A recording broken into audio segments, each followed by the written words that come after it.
Muy buenas a todos, soy Oliver y hoy os traigo 20 pruebas de que la Tierra no se mueve. 1.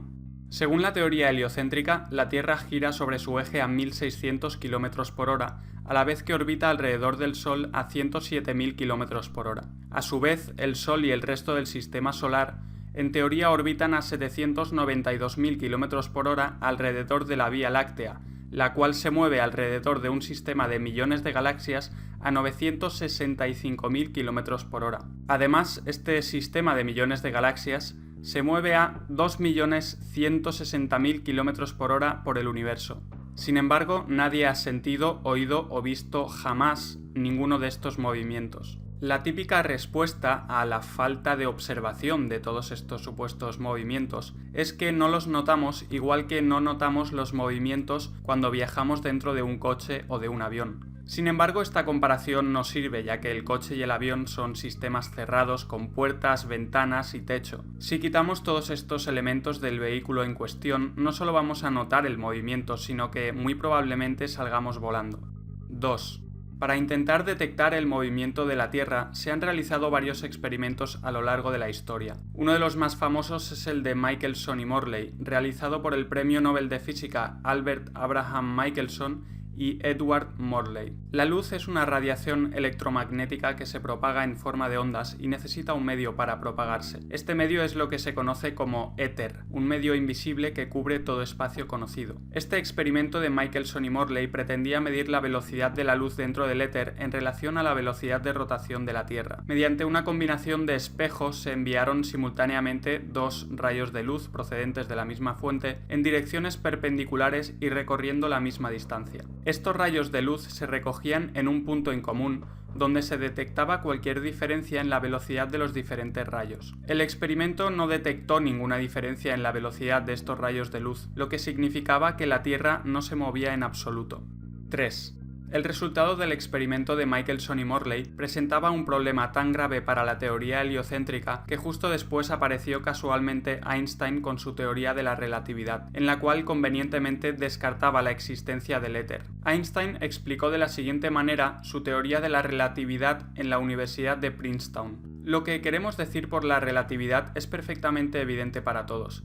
Si pensamos en un carro moviéndose por la calle, sabemos que podemos pensar en el carro en reposo y la calle en movimiento, o en el carro en movimiento y la calle en reposo. Esta es una de las ideas especiales involucradas en el principio de la relatividad. Al respecto, Gerard Higson, en su libro King's Dethroned, escribió: "Esta explicación de Einstein hubiera sido admirable si formara parte de un libro de comedia, pero cuando el profesor Einstein la dice en la Universidad de Princeton, se espera de nosotros que no nos riamos. Esa es la única diferencia. La idea de que es la calle la que se mueve mientras el carro está en reposo, solo podría creérmela si elimino toda la experiencia que he adquirido a lo largo de mi vida y no fuera capaz de usar mis sentidos, es decir, si estuviera bajo un estado de locura. Este autoengaño no es razonamiento, sino la negación del razonamiento. Esa explicación de Einstein sirve muy bien para mostrar la clase de ilusión que compone la base de la relatividad. Con todas sus teorías, era evidente que Einstein estaba pensando en su aplicación a la astronomía, y que cuando sugirió que la calle se estaba moviendo mientras el carro estaba en reposo, pretendía que nos imagináramos que, de igual manera, era la Tierra la que se movía y no las estrellas alrededor nuestro. Es como un juicio en el que Einstein defiende a la parte condenada, que sería la astronomía copernicana, contra la acusación de los experimentos como el de Michelson y Morley, la física, los hechos probados, la experiencia, la observación y la razón. 4. Otros experimentos como el de Sagnac, el de Troughton Nobel, el de Rudolf Tomaszek o el de H.C. Hayden obtuvieron un resultado idéntico al de Michelson y Morley. Al respecto, Gerard Higson escribió lo siguiente: "La astronomía moderna no ha aceptado estos resultados y en su lugar sigue predicando el antiguo dogma de Copérnico. Parece que están dispuestos a aceptar las decisiones de los físicos según les convenga, por lo que siguen manteniendo la teoría de que la Tierra se encuentra viajando a grandes velocidades por el espacio, aun cuando la evidencia indica lo contrario". 5. Otro experimento importante que pretendía detectar el movimiento de la Tierra fue el experimento de Airy. Si apuntáramos con un telescopio a una estrella y ni la Tierra ni la estrella se estuvieran moviendo, entonces la luz entraría directamente por el telescopio. En 1729, Bradley descubrió que tenía que inclinar su telescopio hacia adelante ligeramente para poder ver una estrella en el centro de su telescopio. Esto podría deberse a dos cosas: una, el movimiento de la Tierra, o dos, el movimiento de las estrellas. Para descubrir cuál de las dos opciones es la correcta, tenemos que llenar un telescopio de agua para así disminuir la velocidad de la luz que entra en el telescopio. Si es la Tierra la que se mueve, entonces habrá que inclinar todavía más el telescopio para poder ver la luz de la estrella. En 1871, George Biddell Airy, astrónomo y matemático inglés, realizó este experimento poniendo agua en su telescopio. El resultado fue que no tuvo que volver a inclinar el telescopio para ver la luz de la estrella en el centro de su telescopio, por lo que quedaba probado que era la estrella la que se movía y no la Tierra. 6. Tycho Brahe, uno de los astrónomos más grandes de la historia, argumentó que si fuera la Tierra la que se estuviera moviendo, al cabo de 6 meses de órbita recorriendo millones de kilómetros alrededor del Sol, las estrellas y las constelaciones que observamos deberían cambiar completamente. Esto es porque después de 6 meses de órbita elíptica alrededor del Sol, nos encontraríamos mirando hacia el lado opuesto del universo, por lo que tendríamos que observar unas estrellas totalmente diferentes a las que veíamos 6 meses atrás. Sin embargo, en la realidad vemos las mismas constelaciones año tras año de forma constante, sin el más mínimo paralaje estelar. Esto sería imposible si la Tierra estuviera orbitando alrededor del Sol de la manera que nos dicen, pero tiene todo el sentido del mundo si consideramos que son las estrellas las que se mueven en relación a una Tierra estacionaria. 7. Si el modelo heliocéntrico fuera cierto, al cabo de 6 meses de órbita alrededor del Sol, debería ser de noche en la parte de la Tierra donde 6 meses antes era de día. Es decir, que si en diciembre es de día a las 12 del mediodía en un lugar determinado, al cabo de 6 meses de órbita, a las 12 del mediodía en el mismo sitio debería ser de noche, ya que ese lugar de la Tierra estaría ahora mirando hacia el lado opuesto del Sol. No obstante, tal cambio entre día y noche cada 6 meses nunca sucede, por lo que la supuesta órbita de la Tierra alrededor del Sol no puede ser cierta. 8. La supuesta órbita de la Tierra alrededor del Sol se vuelve también altamente improbable, teniendo en cuenta que durante el verano la Tierra se encuentra en su punto más alejado del Sol y durante el invierno en su punto más cercano a él, algo que no tiene ningún tipo de sentido. 9. La estrella polar, Polaris, siempre ha estado situada justo encima del polo norte y jamás ha cambiado su posición. Este hecho refuta por sí solo todas las supuestas rotaciones y órbitas de la Tierra, ya que, de ser ciertas, sería imposible que Polaris mantuviera año tras año la misma posición en el cielo. En un intento desesperado por mantener la teoría heliocéntrica con vida, los expertos modernos dicen que Polaris en realidad sí se mueve, pero lo hace de una forma imperceptible. Dicen que hace millones de años había otra estrella polar diferente, y que dentro de otros tantos millones de años Polaris se habrá movido y habrá otra nueva estrella polar. Ni que decir tiene que no proporciona ni una sola prueba que respalde su alocada teoría. 10. Si la Tierra se moviera a esas velocidades por el espacio, la fotografía nocturna de larga exposición o los llamados star trails no mostrarían nunca a las estrellas realizando círculos perfectos alrededor de Polaris, sino que mostrarían líneas irregulares. Esto es otra prueba de que son las estrellas las que se mueven alrededor de una Tierra estacionaria. 11. El péndulo de Foucault pretende demostrar que la Tierra es una esfera con rotación. Sin embargo, todos los experimentos han mostrado que este péndulo se comporta de manera totalmente aleatoria, a veces incluso presentando movimientos opuestos a los que cabría esperar si existiese la supuesta rotación terrestre. 12.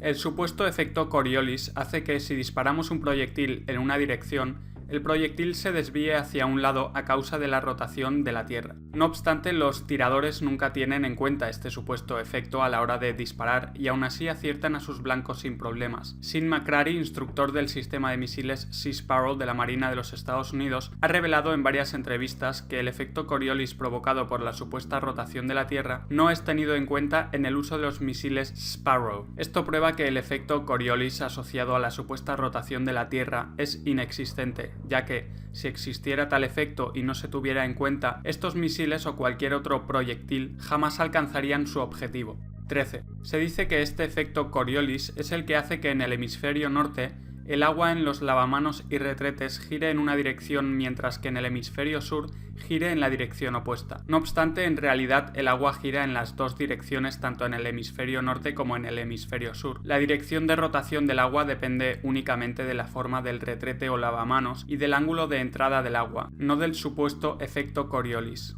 14. Samuel Robotham realizó un experimento en Inglaterra en el que fijó firmemente un cañón al suelo de forma que apuntara verticalmente hacia arriba. Al disparar el cañón, el proyectil ascendió verticalmente durante 14 segundos y tardó otros 14 en caer al suelo, estando un total de 28 segundos en el aire. Si la Tierra estuviera rotando a 1000 km/h en Inglaterra, el proyectil hubiera caído 8 kilómetros al oeste del cañón. Sin embargo, eso no sucedió en ninguno de los varios intentos, sino que el proyectil cayó todas las veces a una distancia de no más de 1 metro del cañón, en algunos casos incluso volviéndose a meter dentro del cañón. Esto prueba que no hay ningún efecto Coriolis asociado a la supuesta rotación de la Tierra. 15. Después de que todos estos experimentos para detectar el supuesto movimiento de la Tierra fallaran, los defensores del heliocentrismo, en vez de admitir que su teoría es completamente errónea, decidieron inventar otra explicación más para intentar justificar por qué no sentimos el movimiento de la Tierra. Dicen que gracias a la gravedad toda la atmósfera está siendo arrastrada en perfecta sincronización junto a la Tierra, de manera que no podemos notar ningún movimiento. Creen que la Tierra y la atmósfera están girando de manera perfectamente sincronizada a 1600 km/h en el Ecuador, mientras que en Estados Unidos o Europa la velocidad es menor, en España siendo la velocidad de rotación de unos 1200 km/h. Dicen que esta velocidad de rotación se va reduciendo gradualmente hasta llegar a los 0 km/h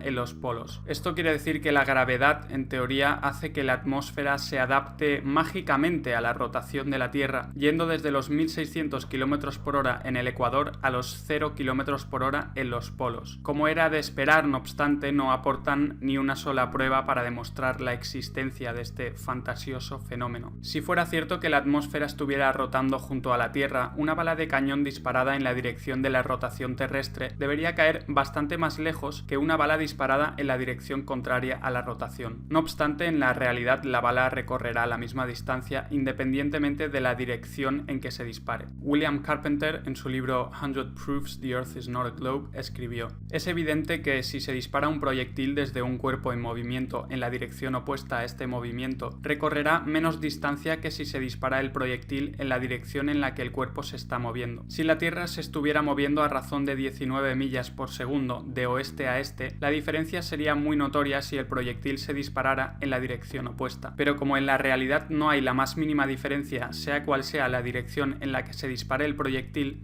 tenemos una prueba contundente de que los supuestos movimientos de la Tierra son pura fantasía". 16. Más evidencia similar a la anterior se puede encontrar en el comportamiento de los aviones, helicópteros y globos. Si la Tierra estuviera rotando a más de 1000 km/h, no habría necesidad de volar entre dos países que estuvieran a la misma latitud. El avión, helicóptero o globo simplemente podría ascender y esperar a que la rotación terrestre situara al país deseado debajo suyo. De nuevo, para explicar por qué esto no sucede, vuelven a recurrir a la mágica gravedad que hace que la atmósfera se vea arrastrada por la rotación de la Tierra. No obstante, igual que con los cañones, esto solo funciona de forma vertical, pero los vuelos en cualquier otra dirección quedan sin explicación. 17. Si la Tierra estuviera rotando, habría una gran diferencia en los tiempos de vuelo dependiendo de si el avión vuela en la misma dirección que la rotación terrestre o en la dirección opuesta. Gabrielle Henriette, en su libro Heaven and Earth, escribió: "Si los vuelos hubieran existido en la época de Copérnico, no hay duda de que se hubiera dado cuenta muy pronto de que sus suposiciones acerca de la rotación de la Tierra son completamente erróneas, teniendo en cuenta la relación existente entre la velocidad de una aeronave y la velocidad de rotación terrestre. La velocidad de rotación incrementaría o disminuiría la distancia recorrida por la aeronave dependiendo de si volara a favor o en contra de la rotación terrestre. Por tanto, si la Tierra supuestamente está rotando a 1600 km/h en el Ecuador y un avión vuela en esa misma dirección a tan solo 800 km/h, es obvio que su destinación se encontrará más lejos cada minuto. Por otro lado, si el vuelo se realizara en la dirección opuesta a la rotación, se recorrería una distancia de 2400 km en una hora, ya que la velocidad de la rotación se añadiría añadiría a la del avión. De la misma manera, un avión volando en la dirección de la rotación a 1600 km por hora no recorrería ninguna distancia en absoluto. Se quedaría suspendido en el aire sobre el lugar en que despegó, ya que ambas velocidades serían iguales. La realidad, no obstante, es que los tiempos de vuelo y las distancias recorridas son las mismas independientemente de en qué dirección vuelen, probando que la supuesta rotación de la Tierra es inexistente.